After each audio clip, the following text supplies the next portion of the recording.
Estamos poniendo la mañana camino, estamos en el 98.7, estamos escuchando la música de Homero Mansi hoy, a 71 años de su nacimiento, a 71 años de su muerte, ocurrida el 3 de mayo del 71. Y hablando de efemérides, yo les comentaba más temprano que 553 años atrás nació Nicolás Maquiavelo, este filósofo del cual yo decía más temprano, un poco jugando, pero ya nuestro invitado, entre otras cosas, el filósofo, docente, investigador, ex director de Derechos Humanos, Nelson Villarreal, que nos ayuda a poner la mañana en camino, sabrá poner el justo medio, y a quien aprovecho a saludar y agradecer. Buen día, bienvenido, Nelson. Oh, buenos días, un placer realmente, Alejandro, estar en tu programa nuevamente después de algún tiempo, así que te sigo a veces cuando puedo escuchar, Bien, la bien. dinámica lo permite. Nelson, yo decía más temprano que hay como en el mundo seguramente deben ser millones de hombres y mujeres que ante alguna circunstancia pueden usar la expresión esto es maquiavélico, o aún que la pueden entender, o aún que les resulta familiar, pero seguramente de ese universo de millones y millones, de cientos de millones, y me apurás de miles de millones, el porcentaje es muy mínimo, pero casi inexistente, muy mínimo, de personas que sepan exactamente quién fue Maquiavelo, y mucho menos aún de personas que le hayan leído, ¿verdad? Entonces a mí me parecía linda la chance, teniendo en cuenta esta especie de gran oxímoron, de gran contradicción, de alguien cuyo nombre suena, pero del que no tenemos ni pálida idea, quién fue, qué hizo, y fundamentalmente si hay todavía vasos comunicantes de alguna manera que lo ponen como un pensador vigente hoy día. Bueno, la mesa está servida y la cancha es toda tuya. Bien, bueno, primero quizás es eso, es profundamente presente, puesto que él escribió de algo que parece permanente, y lo es, ¿no? Y para rápidamente decir, habla de la gestión del poder o los juegos del poder. Y vamos a ver qué implica esto, ¿no? Un florentino en Florencia, él que era un republicano, cae la república y emergen los Medici, ¿no? Retomando la monarquía. Él, siendo un republicano, defensor de la libertad y el pueblo, pasa a ser asesor de cómo debe gobernar un príncipe, es decir, un poder unipersonal. Y vamos a analizar qué implica esto en la construcción entonces de cómo se construye poder, cómo se gobierna, ¿no? Y entonces Maquiavelo, este florentino, que tiene un paralelo con el arte de la guerra en China, digamos, en la misma época, y lo digo porque estamos en un cambio geopolítico, donde a veces creemos que en este presente Oriente y Occidente se relacionan, y se relacionaron bastante hace 600, 700 y 500 años. Maquiavelo también es presente porque se ha hablado de la posverdad en este tiempo, ¿no es cierto? Uh -huh. Y justamente Nicolás Maquiavelo es el que devela, ¿no? Y muestra, ya vamos a verlo, que tiene dos caras de una misma moneda. ¿Y por qué es importante ver esto? Porque tú aludías a ese término maquiavélico, que por tanto se alude a su pensamiento, a su manera de entender como algo que viene de la maldad, de lo diabólico, ¿no? Y en realidad Maquiavelo es, se diría, el fundador de la ciencia política. Es aquel que va a estudiar la política independientemente de sus intenciones, de sus deseos. Y entonces vamos a hacer una distinción fundamental. El ser de la política y el deber ser. Es decir, el ser de la política es lo que él va a analizar. ¿Qué es lo que realmente sucede? A pesar de que la política se manifieste en el deber ser, lo que quiere hacer, la bondad, sin embargo, va a mostrar cómo se ejerce efectivamente. ¿Y por qué digo dos caras de una misma moneda? Porque Maquiavelo no solamente va a asesorar al príncipe de cómo construir los instrumentos del poder, sino que le va a alertar al ciudadano que sea crítico con los ejercicios del poder. Y esto a veces se pierde. Maquiavelo no es solamente alguien que va a asesorar al príncipe, es decir, al que gobierna, cómo gobernar mejor y sostener el poder, o sostenerse en el poder, sino que va a estar por contraposición diciendo al ciudadano cómo es engañado, cómo es manipulado, o cómo quiere ser llevado a determinados objetivos, y por qué entonces el ciudadano debe ser crítico respecto al ejercicio del poder, ¿no? Entonces, para plantear ¿no? Es decir, esta figura que es al comienzo de la modernidad quien seculariza el poder. El poder en el medievo era una cuestión que era dada por Dios, ¿no? Claro, Lo claro. va a separar. Y está en una trilogía, que no la vamos a hablar ahora, pero puede ser importante en otra Sí, sí. instancia, que son Tomás Moro y Lavoisier, ¿no? Dos autores de ese mismo tiempo que van a ver el ejercicio de la política como una cuestión secular. El caso de Maquiavelo es cómo se ejerce el poder y se sostiene. El caso de Tomás Moro, cómo el deber ser, la utopía puede transformar el poder. Y Lavoisier, un joven que escribió ¿Por qué somos serviles al poder y no reaccionamos para tener igualdad? ¿No? Entonces, en esa trilogía de cómo se construye el poder, es que es necesario analizar a este autor que es altamente presente, que tiene una obra que se llama El Príncipe, ¿no? Que dijimos la escribe a partir de que la República cae, que esa condición de la igualdad y el pueblo que ejerce la posibilidad de ser parte con los otros de la autoridad, va a mostrar el conflicto entre lo que podemos llamar la voluntad del poder y el deseo de la libertad, ¿no? Es decir, Maquiavelo va a mostrar este conflicto, ¿no? Es decir, cómo la voluntad del poder tiende a manipular, la voluntad del poder tiende a configurar el mantenerse en el ejercicio del mandar, y entonces hay una autora como Luce Fabri, una anarco-italiana uruguaya, en Facultad de Humanidades en la década del 90, va a hacer un análisis muy interesante de por qué hay que sospechar del poder. Para los anarquistas, el poder termina corrompiendo.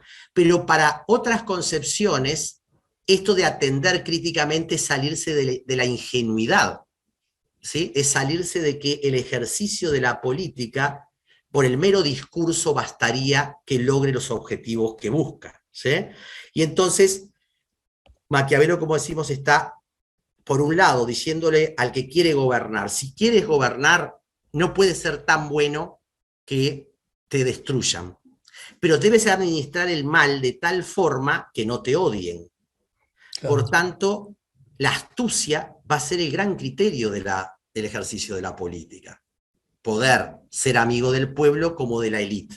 Esto en la obra El Príncipe queda muy clara, ¿no? Es decir, el príncipe para sostenerse, ¿no? Y podemos ir a analizar la realidad hoy, cómo esa tensión va a estar, ¿no? En cuanto el príncipe se acerca a la élite, el descontento del pueblo. Pero cuando se acerca al pueblo, como la élite lo puede tratar de derribar. Y entonces, el que gobierna debe conocer los instrumentos del ejercicio del poder tales cuales son, dice. Así se ejerce, y entonces va a ser una distinción entre política y moral. Va a decir, la política debe ejercerse en función de los instrumentos, pero no en esa frase que es errónea, el fin Sí, justifica los medios. No es que para Maquiavelo el fin justifique los medios. Lo que está diciendo es que los fines son morales. Los fines son aquellos que llevan a que podamos ser una sociedad mejor. Pero los instrumentos, dice, son adecuados o no adecuados. ¿Esto qué implica? Y en el debate que está hoy habiendo, por ejemplo, sobre el salario, es un tema muy interesante a en ver, torno a cómo de alguna manera los instrumentos a quién y a qué favorecen, ¿sí? Entonces, si para hoy el gobierno los instrumentos deben favorecer a los maya oro, como se dice, aquellos que acumulan riqueza y eso va a generar un derrame, ¿no? Es decir, la concepción que va a utilizar de utilidad es que cuanto más se enriquezcan aquellos que están manejando la riqueza, esto va a generar un mayor derrame. Ah, pero ¿qué pasa cuando el pueblo comienza a tener descontento?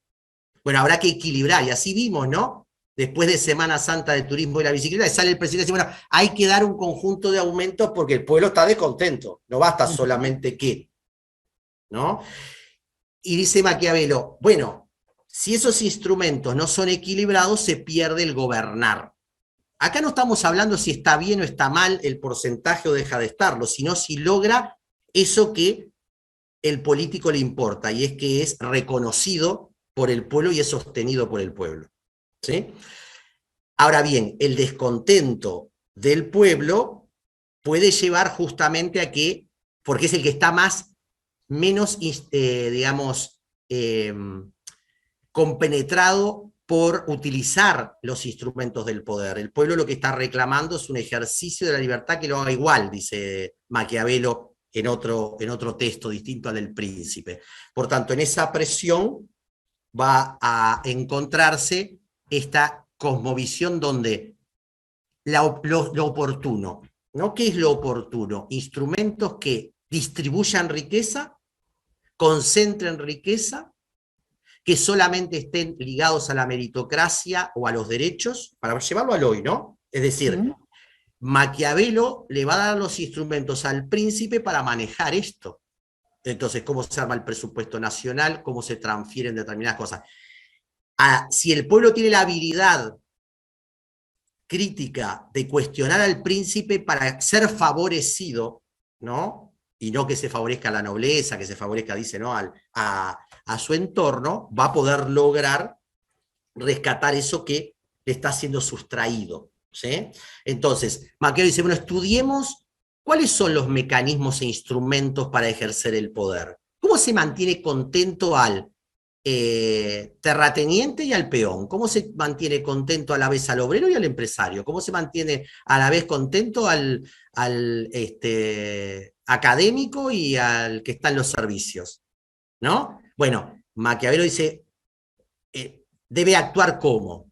Cuando hay dificultad, tener la capacidad del ejercicio de rugir como el león. Pero si se pierde poder, actuar como el zorro, es decir, con la astucia. Y entonces vamos a ver que, por tanto, el ejercicio de la política es un ejercicio de la astucia, de instrumentos adecuados y no adecuados, no del bien mayor, que es el deber ser. ¿Sí? Porque el deber ser puede llevarnos a la ruina, dice Maquiavelo. Pretendiendo hacer el bien, terminamos haciendo el mal. Por tanto, Maquiavelo, que parte de que la naturaleza humana es mala, egoísta y voluble, debe ser controlada, ¿sí? De tal forma en la cual administrarlo, y vas entonces no a estar entre el mal y el bien, sino que Maquiavelo va a decir el mal menor. ¿Cuál es el mal menor? Y nosotros lo vemos hoy. Se anuncia que va a subir un 6-7% la nafta y se sube un 3%. Claro.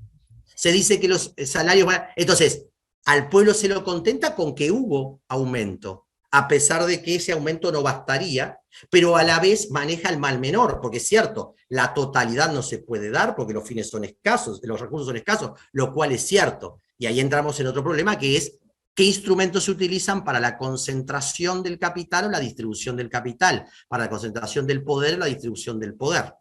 Entonces, lo interesante es que Maquiavelo comienza a enseñar, eso es la ciencia política, es el origen de la ciencia política, ¿no? Es decir, hoy cuando vemos a los analistas, pues yo me sitúo más como filósofo, más allá que soy cientista político, digamos, ¿no? Pero me ubico más desde la filosofía política porque me interesa esa tensión entre el ser y el deber ser.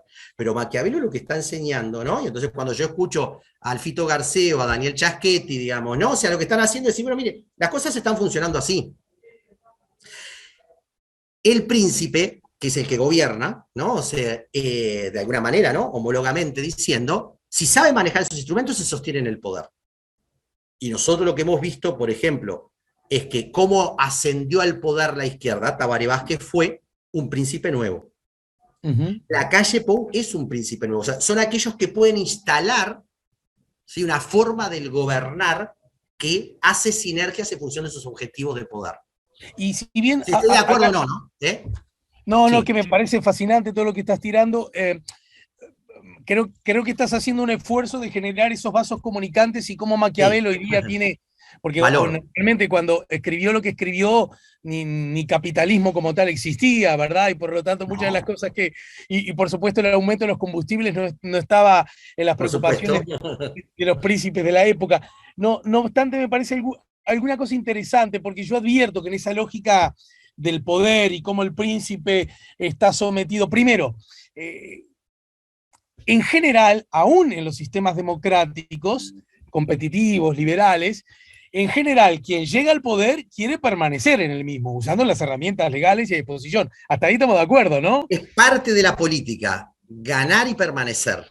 Es decir, el que no ganó quiere ganar, y una vez que ganar quiere seguir ganando. ¿Estamos Y de acuerdo? utiliza todos los instrumentos para ello, Claro, acercándose más a las élites o al pueblo. Y esto es lo que dice Maquiavelo, ¿no? Para ahí poder está, ahí está. sostenerse, se va a balancear en ese sentido, ¿no? En algún punto, y solo para jugar, Nelson, y Sí, chupando rueda de tu conocimiento, a mí me parece que estas lógicas, digamos, maquiavélicas, que son, me parece, pertinentes por lo que acabamos de decir, sí, el sí. partido que ganó una elección quiere ganar la que viene, y quiere ganar la que viene también, aunque después nosotros, desde una perspectiva del análisis, podemos decir que a la democracia en su conjunto le hace bien cierta Rotación o alternancia, alternancia, claro. ¿verdad? Y todo eso. Pero en todo caso, sí siento que hay como una mirada que algún ruido chisporroteo genera con el concepto república, aludiendo a que él inicialmente era republicano, quizás acá estoy haciendo un juego un Y poco, lo siguió siendo, cuidado, porque este es el gran tema. a ver, Si uno lea El Príncipe, él le está hablando en lo explícito al príncipe lo que debe hacer, pero él está diciendo como en una cuestión sombra al ciudadano, cuidado que te están manipulando, cuidado que te están llevando, te quieren convencer y dice, el pueblo es fácil de convencer, lo difícil es sostenerlo en aquello que lo has convencido. Y el arte del príncipe es sostener al pueblo convencido con algo que, aunque no sea real, le parezca importante. Y él sigue siendo republicano porque en realidad detrás está el deseo del ejercicio de la libertad igual. Él va a decir, ¿quiénes son los más libres? Los suizos, porque son los que son iguales, no los que tienen uno que los manda. Entonces, claro. Luce Fabri dice algo muy interesante. Sospechemos del que nos manda y veamos hasta dónde los instrumentos que utiliza para favorecer al pueblo son efectivamente tales en sus resultados. Por Claro, tanto, la política hay que verla en sus dos miradas, en la legítima y lógica ciencia o instrumental de utilizar para que para sostenerse, porque el príncipe, si no puede ser voluble para un lado y para el otro, tiene que llevar un objetivo. ¿Sí? Ahora bien, ese objetivo termina logrando los resultados que le favorecen al pueblo o no, entonces es el pueblo el que críticamente, y por eso hablamos al comienzo de la posverdad, el príncipe para sostenerse no solamente tiene que plantear lo que quiere hacer, sino engañar muchas veces para que eso le permita la sostenibilidad. Y me por gustaría eso que la desarrolles. democracia, déjame terminar este concepto importante, porque tú traes concepto república, democracia, que fueron acrecentándose en estos 500 Naturalmente. años. Y cómo la democracia, ¿no? Los medios de comunicación, cómo tienen que ser un control ciudadano al poder y Claro, no una reproducción del poder, sea cual sea el que gobierne. claro, claro, buenísimo, buenísimo.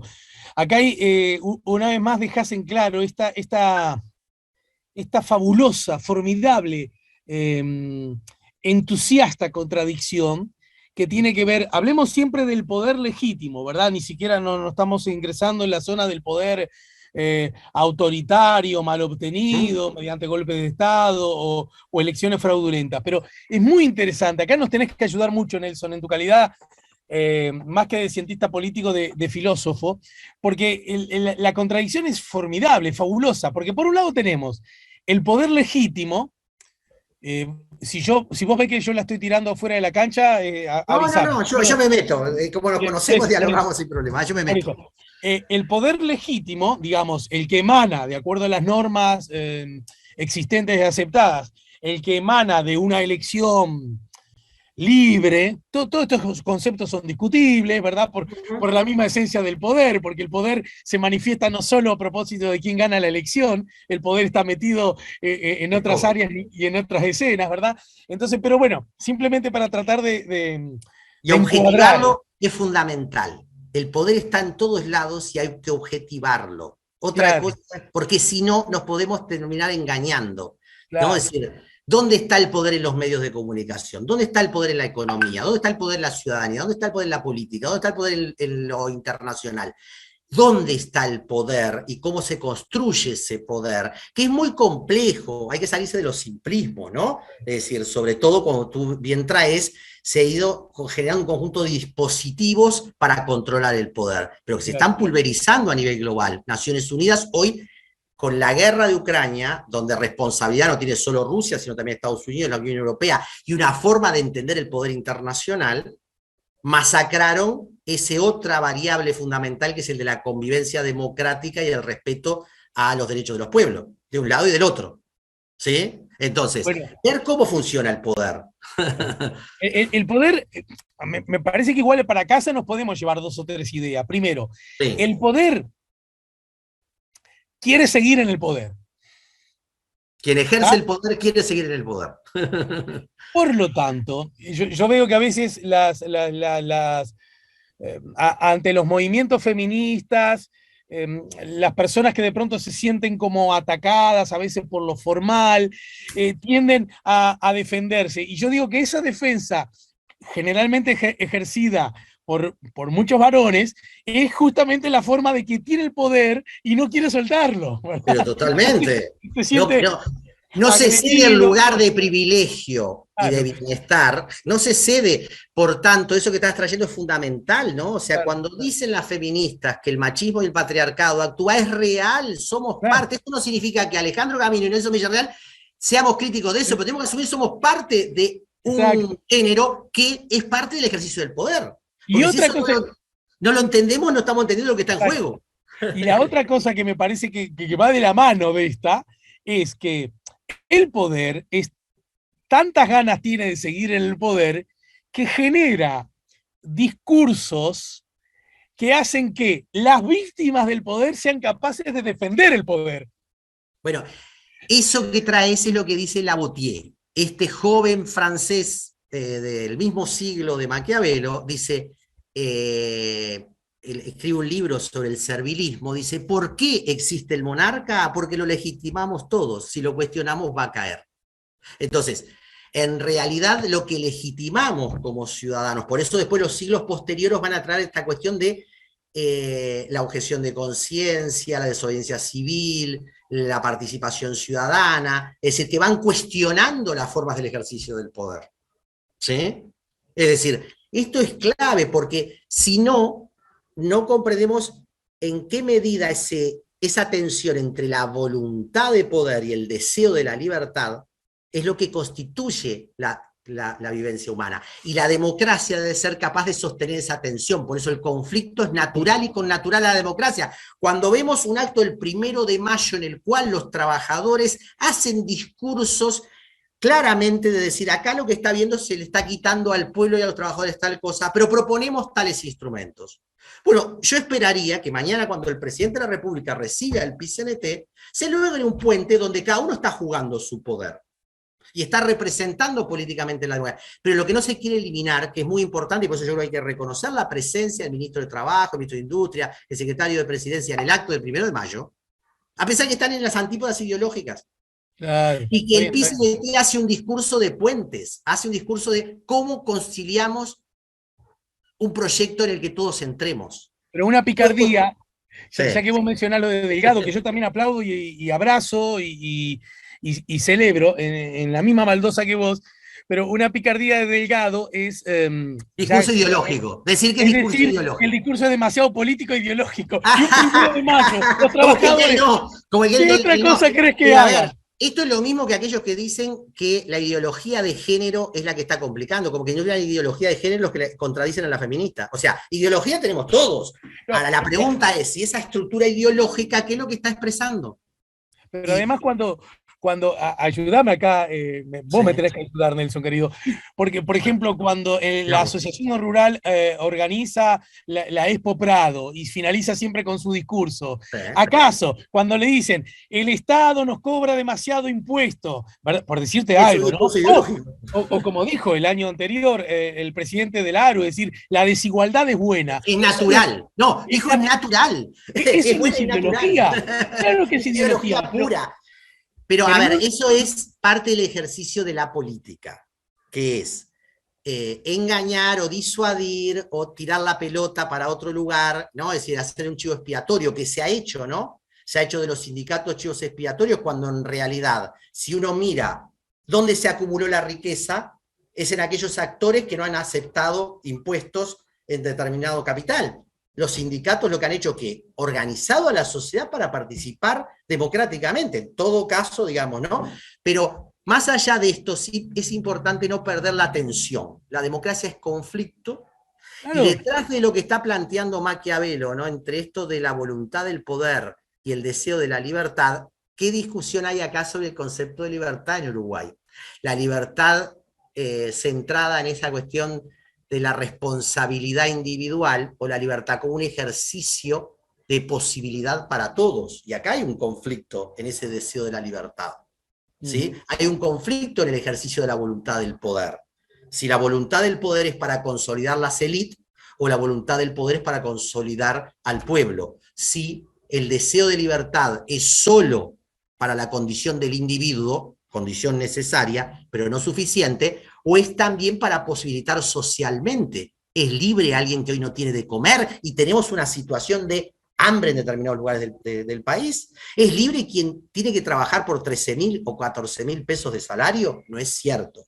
Por claro. tanto, creo que es muy importante que podamos tener conceptos comunes, la voluntad del poder y el deseo de la libertad, pero habrá que acercar, y eso es parte de la democracia.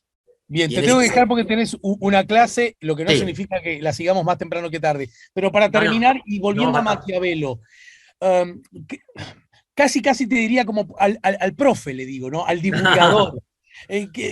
Hay de lo escrito, de lo hecho, es el príncipe la obra cumbre a la que hay que acceder, es difícil de leer, es árida de transitar, habría que usar un puente previo con algunos autores que han hecho análisis sobre su obra, ayudarnos a ingresar un poquito más a él.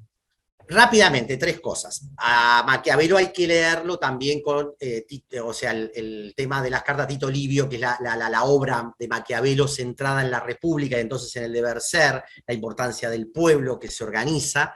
Hay que leerlo en esta trilogía de Tomás Moro y Lavoisier, es decir, cómo se construye al comienzo de la modernidad la idea del poder político, secular, digamos, ¿no? Y tercero, hay que leerlo previo a los contractualistas, Hobbes, Locke y Rousseau. Es decir, hay que leerlo sobre la base de cuál es el contrato social en el que se debe instalar el ejercicio del poder. Lo que vimos en Chile, una ciudadanía que implosiona porque quiere un contrato social distinto. Y por tanto, ahora el dilema de Boric es cómo gestiona el poder con las restricciones que hay. ¿Sí? O cómo vamos nosotros a una reforma a la seguridad social que contenga realmente estas tensiones y no quede atrapada, ¿sí? En la idea de déficit o en la idea de encubrimiento de cajas o en el tema de la acumulación hacia determinados sectores. Por tanto, leer Maquiavelo en su obra hay que entenderlo como un republicano que entendió que asesorar al príncipe podía ser una forma de acercar a la idea de república. ¿Y por qué? El libro El Príncipe tiene un último capítulo que es la unidad de Italia, ¿no? Él deja de ser el ser de la política y pasa al deber ser. Y inspiró desde Napoleón a Mussolini o a Gramsci. ¿Por qué? Porque en realidad ese deseo de constituir una nación, constituir un espacio de identidad, que en el caso de Gramsci era el proletariado, ¿sí? Va a estar a la base de cuál es el marco en el cual se constituye el Estado, ¿no? Aún no existía el Estado, no existía el capitalismo, pero estaba surgiendo todo. Después de él vienen los contractualistas. Hobbes, que dice es necesario tener un Estado. Locke, que va a afirmar el derecho de los individuos, ¿sí? Y Rousseau, que va a poner el principio de la igualdad. No hay sociedades democráticas que no sean igualitarias, sino terminan en el autoritarismo. Por tanto, ¿cuál es el contrato social que hace viable que la política no sea díscola, no sea autojustificadora de sí, sino que esté al servicio del pueblo y no del príncipe? Este es el debate de Maquiavelo, en última instancia. Bien, bien, bien, bien. Qué interesante el otro punto, ¿no? El poder, incluso el poder legítimo, cómo hay que desconfiar de él por naturaleza, a Totalmente. pesar de que nosotros se los hayamos dado. Por más Y que le hayamos, por eso la democracia no es solo representación, es claro, claro. participación, deliberación y reflexividad, como dice Ana Arendt. Y Si qué yo interesante. creo que es solamente una de sus dimensiones, y a terminar quedando o atrapado en el autoritarismo individual o en el populismo, porque la participación por sí misma no basta, o la deliberación como una discursividad, o la reflexividad como una cuestión meramente académica. Por tanto, es necesario que las cuatro se complementen. Y hoy están Repítalas, desafiadas, están repí- desafiadas. repítalas, profesor. Las cuatro, sí. La democracia tiene que ver con la representación y eso estructura. Por tanto, el presidente sigue siendo el presidente siempre. La participación hace a la organización social y popular, ¿sí? Pero si es solo eso, entonces caemos en el populismo. Si es solo la representación, caemos en el verticalismo.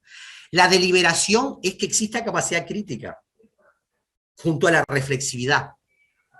Ahora, todas ellas deben sospechar del poder. Las formas de sospecha del poder pueden ir hacia el anarquismo, que entonces el poder corrompe, entonces me voy de la política.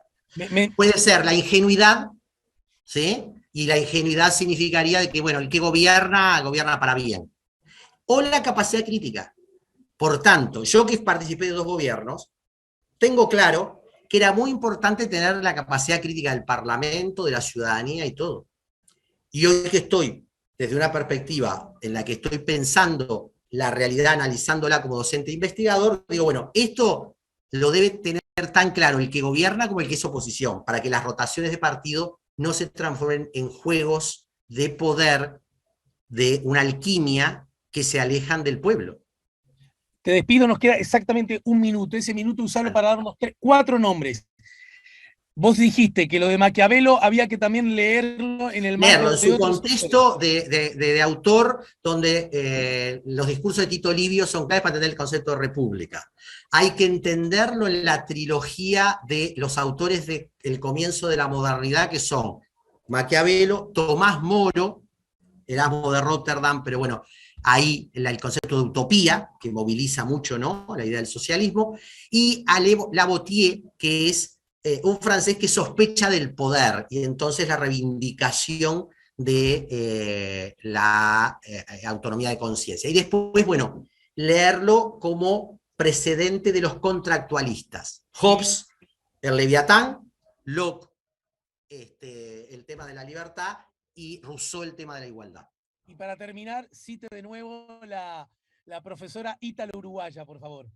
A Luce Fabri, que tiene un prólogo al libro de El Príncipe de Maquiavelo, que después si querés te lo puedo pasar, Sí. que fue publicado por Nordan. ¿Sí? Bien, bien. Bueno, y ahora solo me queda abrazarte y agradecerte. No, el abrazo a ti siempre a disposición. Muchísimas gracias. Nelson Villarreal, un capo, el profe, el filósofo, el Gracias. escritor, el investigador, nos acaba de ayudar a poner la mañana en camino. Muchas gracias. Nos vemos.